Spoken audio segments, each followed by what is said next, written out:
recupera. Y no importando qué tipo de situación estés viviendo, pasando, sucediendo. Así de simple. Porque se ha visto cómo funciona. Pero no te tenemos que trabajar. Tenemos que trabajar en dos aspectos. Tanto en el aspecto mental, pero en el aspecto emocional. Y los dos están ligados, tan ligados, que prácticamente tú podrás sanar tu mente, pero si no sanas la emoción o no le quitas el efecto de la emoción, nunca va a suceder nada. Siempre estarás perfectamente expuesto a que algo esté sucediendo en tu cuerpo. Y esto ya está también escrito en libros y está escrito en muchísimos literatura. Hoy en día tenemos tanto acceso a ella que podemos leerlo. Un autor que me encanta, un médico que habla mucho de la biología de las ideas, que es Bruce Lipton.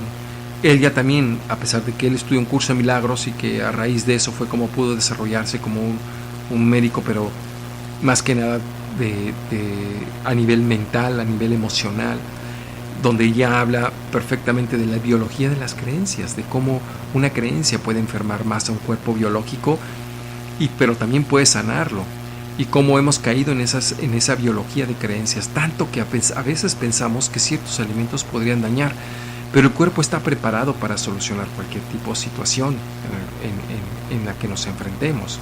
Simplemente con el simple hecho de pensar que podemos autosanarnos, entonces pueden lograrse grandes cambios, y para un curso de milagros sería un milagro. Así de simple. Entonces, continuando con la lectura, dice: Dios ha dado su respuesta al mundo de la enfermedad, la cual es aplicable. Aunque la respuesta de Dios es eterna, opera en el tiempo, pues ahí es donde se necesita, pero como procede de Dios, las leyes del tiempo no afectan su eficacia. La respuesta de Dios se encuentra en este mundo, pero no forma parte de él. Es real y mora de la realidad. No puede estar. Las ideas no abandonan su fuente y su efecto solo dan la impresión de estar separados de ellas. Las ideas pertenecen al ámbito de la mente. Lo que se proyecta y parece ser externo a la mente no se encuentra fuera en absoluto, sino que es un efecto de lo que está dentro y no ha abandonado su fuente. La respuesta de Dios está allí, donde se encuentra la creencia en el pecado, pues solo allí se puede cancelar sus efectos completamente y dejárseles sin causa. Las leyes de la percepción tienen que ser invertidas, pues son una inversión de las leyes de la verdad. Las leyes de la verdad son eternamente ciertas y no se puede invertir. No obstante, no se puede percibir al revés. Y esto debe corregirse allí donde se encuentra la ilusión que han sido invertidas. Ejemplo. Aquí voy a poner un ejemplo muy claro, y es un ejemplo, creo que podría caber muy bien el mío, en cierta forma. Uno va teniendo desde niño, cuando tenemos la formación de nuestros padres, pues uno como hijo se va resintiendo hacia los padres porque realmente creemos que son injustos, o que a veces son fuertes, o que a veces son fuera de serie, por así decirlo, y que prácticamente pues sentimos como que nos quieren hacer la vida pesada, o como que realmente no nos quieren, o a lo mejor no nos deseaban, etcétera. Y entonces nos creamos con una idea durante muchos años, y tenemos como un cierto resentimiento hacia los padres porque pensamos y creemos que los padres no fueron realmente lo que nosotros hubiéramos querido tener. Y como tenemos esa idea, quitamos toda perspectiva, o más bien quitamos toda la verdad del por cual nuestros padres eran así. Si en cierto caso, en el caso de mi madre, que decía yo que me había abandonado desde niño y que siempre sentí ese abandono, perdón, pero también había otra parte interesante, en donde yo me concentré tanto en ese sentimiento de abandono y en esa idea del abandono, que me olvidé ver la verdad de ello, que tras de eso había una enseñanza, había algo más importante. Cuando decidí ver la otra cara, como dice aquí un curso de milagros, Cuando estamos cuando las leyes se invierten y cuando invertimos en ver la otra parte, en que, bueno, si yo no estoy viendo el abandono y si yo dijera, yo estuviera dispuesto a dejar de percibir el abandono que recibí desde niño hasta adulto y etcétera, y que ha venido afectando mi vida y que ha venido de alguna manera, por así decirlo, afectando emocional, psicológico, hasta conducta, etcétera. ¿Qué pasaría si yo abandono esa idea y mejor me concentro, digamos, en ver qué de todo eso pude yo o hubo que realmente me pudo ayudar? Entonces, cuando yo decidí dar ese paso significativo de ello, cuando decidí perfectamente entender esa parte, me sorprendí. ¿Por qué me sorprendí? Porque definitivamente pude ver que todo lo que había aprendido, al estar, no tener esa atención que yo supuestamente por la cual sufría, pude darme cuenta que estaba completamente, pude valerme por mí mismo en todas las áreas de mi vida, en todas, que tenía una libertad de elección tan simple, porque a final de cuentas no tuve a alguien que me estuviera diciendo todo lo que tenía que hacer. No tuve una mente direccionada. No tuve una mente en donde la mamá todos los días, levántate, haz la tarea, etcétera, y haz el otro, sino que aprendí como que a atenderme a mí mismo y hacerme responsable de mí mismo en cierta forma en todo lo que hacía, absolutamente en todo. Al grado que ese nivel de responsabilidad, ese nivel de atención que yo me di hacia mí mismo por lo que yo requería, era en ese instante fue cuando yo dije, lo que ha venido a enseñarme mi madre fue que debo de aprender a atenderme, debo de aprender a hacer las cosas, no debo depender de nada ni de nadie, simplemente tengo la capacidad de poder valerme por mí mismo en todas las áreas. Tuve libertad, 100% libertad de decidir, de elegir. Cuando vi esto, dije, wow, eso lo adopté como una verdad, porque esa era la verdad, realmente esa era la verdad que yo tenía que entender, porque en ese momento no la entendía, pero después, cuando decidí a ver las cosas de otra manera diferente, y así lo dije, fue cuando comencé a darme cuenta de ello. Esto cambió completamente, esto dio la oportunidad a que yo pudiera desarrollarme con mayor facilidad.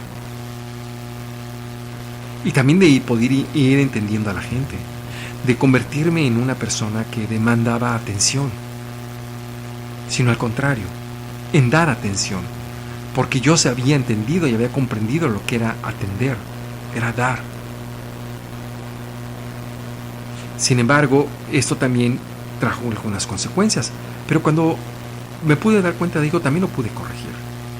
Entonces, es ahí cuando las cosas siempre tienen dos formas, dos aspectos que nos están mostrando. Esta dualidad en la cual nosotros, cada situación que nosotros vivimos, y si nosotros decidimos verle el lado, por así decirlo, porque realmente no hay lado negativo ni positivo, solamente en la energía, pero al final de cuentas, pongámoslo así en la idea, pues decimos, si lo vemos de una forma negativa, pues es obvio que como lo veamos es como lo vamos a vivir. Pero si lo vemos de una forma positiva y decimos, estoy dispuesto a entender esto y aprender de ello, de esta experiencia que estoy viviendo, pues otra cosa pudiera suceder. Así mismo pasa con la enfermedad. Cada vez que nos da una gripa, o cada vez que nos da un dolor, o cada vez que nos sentimos con un malestar, deberíamos de entender perfectamente y comprender el para qué. El por qué siempre va a haber una justificación. El ego siempre va a decir por qué nos enfermamos, por qué estamos mal, pero el para qué. ¿Qué me quiere decir esto? Y si no lo alcanzamos a entender, un curso de milagros dice, no te preocupes, simplemente lanza esa pregunta al aire y ten la disposición para escuchar la verdad. Y ahí es cuando comienza verdaderamente la curación, porque alcanzas a entender muy bien qué está sucediendo. Yo de alguna manera me daba tos por periodos de 3, 4 meses, hasta 6 meses tuve tos. Y aunque tomaba todos los jarabes, aunque tomaba todos los medicamentos, remedios, y siempre esa tos. Y yo pensaba que era crónica, que ya era parte de algo, que era así, ya estaba decidido a vivir con esa tos siempre, y con esa molestia y ese malestar. Pero al final de cuentas tuve que entenderlo en un momento estudiando Curso de Milagros. Cuando yo lancé esa pregunta de estaba dispuesto a ver la verdad, una vez me vino como que la respuesta como en mi trabajo. Estaba yo observando todo lo que estaba sucediendo. Veía tanta gente enferma porque trabajaba en un hospital. Y sentía impotencia de ver a las personas así. Y esa impotencia de ver cómo la gente estaba en esa situación de enfermedad, a mí me causaba como molestia. Me sentía impotente. Y yo tenía ganas de reclamar el por qué estaban así, enfermos. Y ahí me di cuenta perfectamente que me afectaban las cosas de otros. Aunque no eran para mí, pero cuando otros se hacían afectados, yo lo hacía como parte mía. Y al serlo parte mía, eso como que yo quería reclamar que algo o alguien hiciera algo por eso. Pero como no había nadie, entonces yo alardeaba. Y en algunas terapias o bioneuroemoción o descodificación, etcétera, existe que cuando una persona está tosiendo es porque está ladrando. Equivale a un perro que no entiende qué está pasando, pero tiene que ladrar porque es la única forma de poder manifestar su desconformidad. Cuando pude entender y comprender eso, jamás me volvió a dar tos. Y si me da tos es porque se me fue por otro lado la comida, o por alguna situación, o porque me reí, o porque tomé mal el agua, etcétera, pero nunca más por una situación mental o una situación emocional. Y de ahí jamás me volvió a dar tos. No supe lo que era la tos. Entonces, si nos damos cuenta, hay posibilidades de que nosotros podamos revertir siempre y cuando tengamos la verdad del para qué. El por qué ya lo sabemos. El por qué siempre se va a justificarlo. Pero ¿para qué? ¿Para qué me duele esto? ¿Para qué yo tengo diabetes? Y hablando de diabetes, y muchos, yo lo tengo porque como mal, y yo lo tengo porque pues me lo heredó mis abuelos, o lo heredé de mi papá, o lo heredé de mi mamá, y yo tengo esto como si fuera parte de ellos. Si tú no la tenías, ¿por qué crees que lo tienes que tener? Sin embargo, se desarrollan, y aquí es donde tenemos que estar muy bien, estar dispuestos a verlo de otra forma completamente distinta. Y ahí, pues bueno, depende de cada uno. Continuando con la lección, dice así. Dice, la respuesta de Dios está allí, donde se encuentra la creencia en el pecado. Lo acabo de decir. Pues solo allí se pueden cancelar sus efectos completamente y dejárseles sin causa. Las leyes de la percepción tienen que ser invertidas, pues son una inversión de las leyes de la verdad. Las leyes de la verdad son eternamente ciertas y no se pueden invertir. No obstante, se pueden percibir al revés. Y esto debe corregirse ahí donde se encuentra la ilusión, que han sido invertidas. Esto ya lo acabo de explicar perfectamente. Continuando con la lectura, dice, es imposible que una sola ilusión sea menos perceptiva a la verdad que las demás. Pero es posible que algunas se les otorgue más valor y que haya más renuncia a entregárselas a la verdad, a fin de percibir ayuda y curación. Ninguna ilusión tiene ni un solo ápice de verdad en ella. Lo repito, ninguna ilusión tiene ni un solo ápice de verdad en ella. Pues claro, porque son una ilusión. Pero dice, sin embargo, parece que algunas son más verdaderas que otras, aunque es claro que solo no tiene ningún sentido.